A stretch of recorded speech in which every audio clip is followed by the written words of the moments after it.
He believed her lie without question and left the woman he loved unaware that destiny had already chosen another path. 4 years later, under sparkling chandeliers at a crowded gala, the past collided with the present. The woman he thought he had lost forever stood before him, radiant and unbroken, cradling the living proof of a secret he had never known: his own daughters.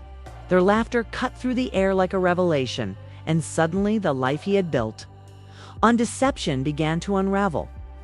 Everything he thought was truth was now shadowed by years of regret and the undeniable reality staring him in the eyes. Claire remembered the day vividly. The day her entire world had shifted beneath her feet. The envelope in her trembling hands felt heavier than stone. Not because of the paper inside, but because of the life it represented.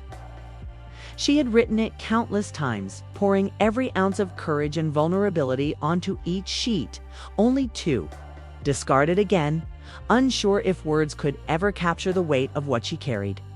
Inside, the truth of her pregnancy, the twins growing quietly within her, awaited Alexander, the man she thought she would marry, the man she had trusted with her heart. But he had been stolen from her by a lie, a story spun so convincingly that even the truth could not pierce it.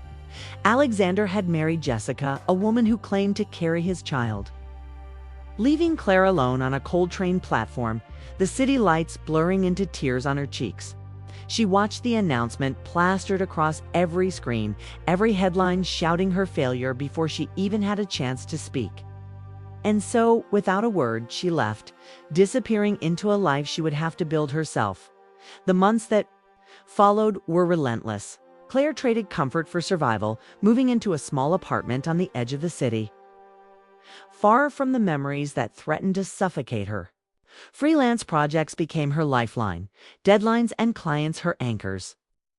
Yet no amount of work could quiet the fear, the exhaustion, the lonely nights spent staring at two tiny heartbeats on a screen.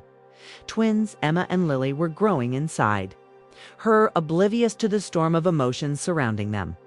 And Claire resolved to become everything for them: their protector, their comfort, their unwavering strength. Sleep became a luxury, but every kick, every flutter of life within her reminded her that she could endure. She would endure. She had no choice. When the girls arrived, minutes apart, the world seemed to both expand and collapse. Claire marveled at their tiny fingers, their delicate features, and most of all, the unmistakable sparkle in their blue eyes that mirrored Alexander's. She could not allow herself to hope that he would ever see them, to risk another heartbreak. Every day was a careful balance: feeding, rocking, calming, working, creating, surviving. There were moments of sheer despair when the apartment felt smaller than her ambition, when her body ached from the constant motion, when tears were shed in the solitude of the shower, hidden by the hiss of water. And yet, through it all, she found an inner reservoir of power she had never known. She was enough. She had to be. Time passed, and Claire carved out a life that was hers alone. She became recognized in the design world, her aesthetic sharp and emotionally resonant. Small businesses sought her talent, and slowly she could afford to hire part-time help for the girls. Her apartment grew into a home, filled with color, art, and laughter, a sanctuary built from sacrifice. Emma's boldness and Lily's quiet curiosity painted every day with vivid strokes of personality and wonder. Claire taught them to be kind, to question, to trust themselves, and in doing so, she fortified the three of them against the world that had once abandoned them. And through it all, Claire never spoke Alexander's name, not once. His absence was a wound she did not reopen. Meanwhile, Alexander's life, though polished and publicly enviable, carried cracks beneath the surface. The marriage that had seemed flawless unraveled quietly, Jessica's charm failing to mask distance, tension, and dissatisfaction. The truth, unspoken for so long, began to creep into his awareness, triggered by faint reminders of perfume. Laugh, a portfolio of art by a designer whose style struck a chord deep within him. His mind wandered to Claire, the woman he had left, and for the first time in years, he questioned everything he had believed. Had he been living someone else's story, following lies that were never his to follow? And in the quiet of these thoughts, a growing ache formed. Unrelenting and undeniable.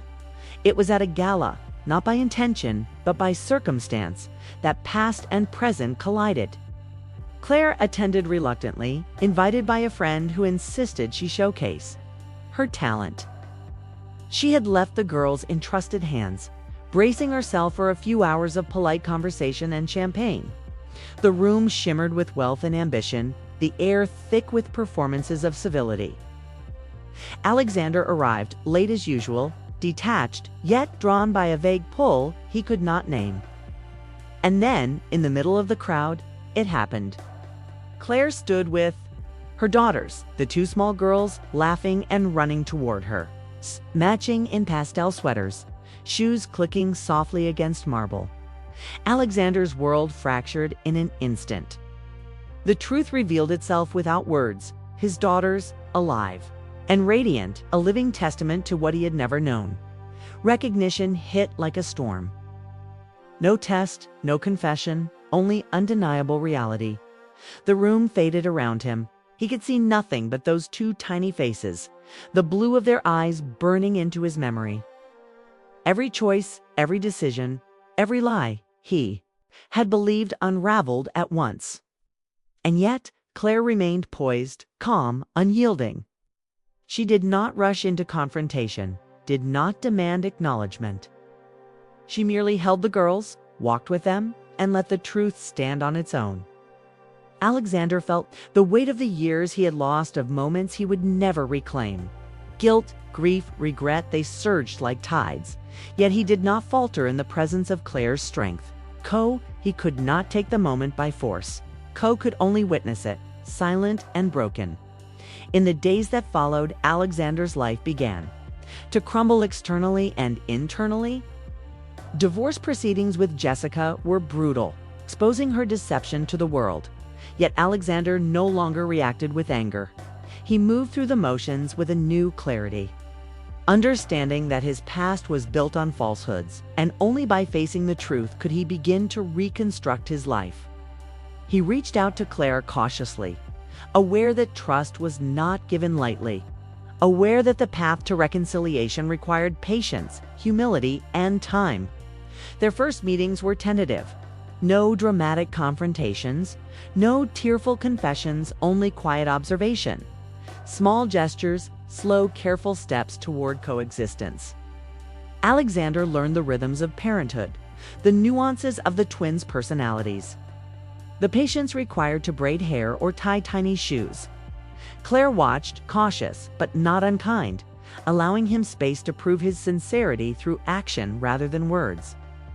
Slowly, trust was rebuilt. Laughter replaced tension. Curiosity replaced suspicion. He became a part of the girls' lives, not as a savior, but as a presence, a companion. A father learning through trial and error. Through these interactions, Clare herself began to shift. Her heart softened, not out of forgotten pain, but through recognition of Alexander's genuine efforts. She saw him stumble, grow, learn, and in those moments she realized that love could evolve, not vanish. The narrative of betrayal remained, yet it no longer defined the contours of their present. Together, they created a rhythm, ordinary, imperfect, yet real. A routine of bedtime stories, park visits, laughter. And care wove them together in fragile, resilient harmony. Time moved forward, and milestones arrived. Preschool graduations, family outings, quiet weekends together. Alexander witnessed first steps, first words, first imaginative leaps, marveling at the strength Clare had cultivated in their absence. The twins accepted him effortlessly, instinctively, as if a bond had existed even when he was unaware. And slowly, Clare allowed herself to see him not as the man who abandoned her, but as the father of her children, a partner in their shared reality. A man capable of growth and sincerity. By the end of the first year of their renewed connection, The family's rhythm felt natural, despite the lingering shadows of the past. Clare and Alexander had rebuilt not what they once were, but something entirely new, a foundation of resilience, honesty, and shared devotion. No dramatic confessions were needed, no past wounds erased. They moved forward together, bound not by circumstance, but by choice, weaving a life of laughter, learning, and unspoken understanding. Alexander learned that fatherhood was not a title, but a daily commitment, and Clare learned that opening her heart again did not betray her independence, but strengthened it. The story concludes not with perfection, but with hope. Alexander and Clare, alongside Emma and Lily, stepped into a life neither had anticipated, scarred, tested, yet vibrant. Lessons of endurance, love, and trust shaped every day. And through it all, they discovered that family is not a product of flawless beginnings, but of the courage to face the past, embrace the truth, and build anew. If you've ever believed a lie changed everything, or wondered if forgiveness could truly rebuild a life, this story is for you. Witness Clare's resilience, Alexander's redemption, and the innocence of two little girls who hold the power to heal a fractured past. Share this journey of betrayal, strength, and love, and remind someone that it's never too late for truth, for second chances, or for a family to be whole again. Don't forget to like, comment, you